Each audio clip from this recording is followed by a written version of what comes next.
the relevance of the Inter-American system for Canada. I understand that some of you are familiar with the Inter-American system more than others. So I'll do a short recap on the Inter-American system. As you know, it's the regional human rights system for the Americas. All member states, all the states of the region are members of the organization, including Canada. The Organization of American States was founded in 1948, and Canada joined much later in 1990. The Inter-American Human Rights System is essentially the norms and institutions that seek to protect and promote human rights in the region. So there are a series of human rights instruments, among which certain provisions of the OAS Charter, as well as the American Declaration on the Rights and Duties of Man, adopted the same year, 1948, a few months before the UN Universal Declaration.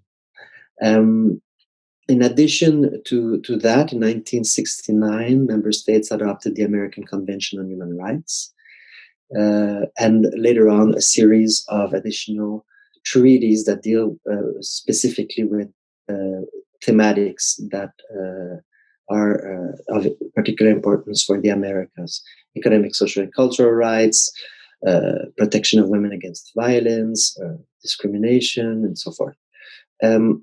In 1959, the organization created the Inter-American Commission on Human Rights, which is composed of 7 independent experts elected in their individual capacity by the General Assembly, and whose job is essentially to promote human rights and ensure that states comply with their international human rights obligations in the region. It does so by doing country visits, specific recommendation in annual reports, and also by receiving and treating complaints, human rights complaints, in accordance with a specific contentious procedure. For states that have ratified the convention, it's also possible to recognize the obligatory competence of or jurisdiction of the Inter-American Court of Human Rights. The court was created by the American Convention in 1969. And when the treaty entered into force in 1979, the court started to function.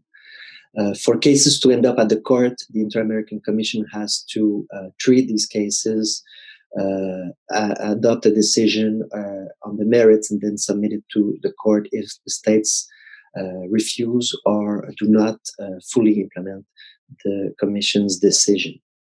Then the court renders an obligatory judgment.